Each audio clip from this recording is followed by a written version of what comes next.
Mulle tundub, et tänane kultuuriinimene, kui me räägime kultuuriinimestest, ka meid on kirjanikke, muusikuid, kunstnikke on pandud raamidesse ja toimub enesetsensuur.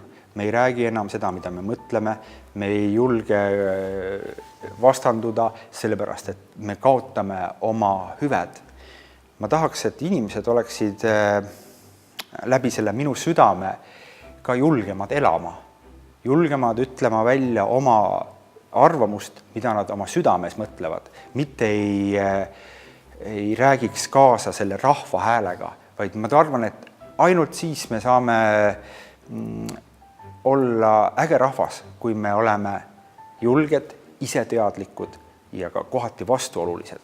Inimene, kes elab oma südame järgi, oma südame hääle ja selle järgi, tegelikult teda võib panna vangi, teda võib alandada, teda võib karjast välja heita, aga ta jääb alati iseendaks. Südamega inimene tegelikult ei allu sellisele ta on isegi siis, kui ta jääb üksi, ta teeb oma asja edasi, ta elab missiooniga. Tegelikult, kui me vaatame ajalugu, siis paljud inimesed, suured inimesed on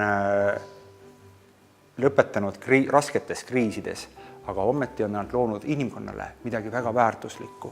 Mina olen idealist ja ma tahan elada sellises Eesti Vabariigis, kus aktsepteeritaks erinevaid eluvaldkondi ja oleks rohkem andestust, vigade, me kõik teeme vigu, aga samas väikese riigina me ei saa lubada seda, kui me hävitame inimesi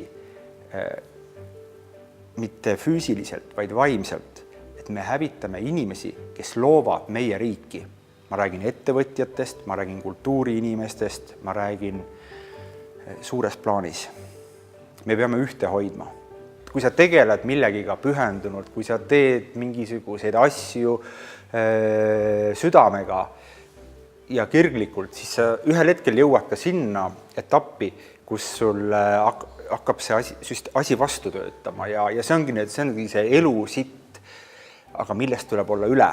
Mis on selle pildi kõige suurem tähendus ja mõte on see, et südamele ehk siis sellele kangelasele seal pildil ei hakka see saast peale, sest ta on oma mõtetes ja tegudes ja olemuses kindel.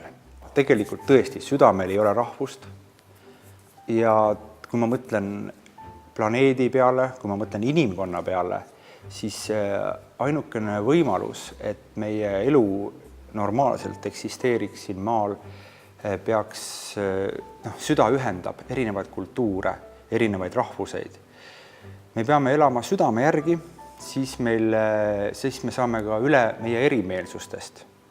Ja ma arvan, et kui ma südame maale tegin, siis ma sain aru, et galeriis käisid hindud, käisid ameeriklased, käisid venelased ja eestlased ja nad said aru, mida see tähendab.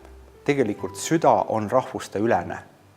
Me ei tea täpselt, kes on selle südame sees. Südame sees võid olla sina või sina või sina. Südame sees on inimene, kes elab oma elu julgelt ja väärikalt. Teades seda, et Eesti Vabariik tähistab 100. sünnipäeva, ma mõtlesin, et tahaks ka omalt poolt midagi anda sellele riigile ja sellele rahvale. Ja ma mõtlesin, et oluline on midagi teha sellist, mis puudutab ka inimesi täna ja ka 100 aasta pärast. Tegelikult me ei saa elada minevikus ja rääkida mineviku vormis, vaid see, mis me täna teeme, see on meie riigi jaoks kõige olulisem. See, mis pärandi me jätame maha tulevikule. Ja need teosed ja need filmid on, ma arvan, tervitus tulevikku. Kui me räägime Eestist siin 100 või 200 või 300 aasta pärast, siis see on meie tervitus tuleviku Eestile.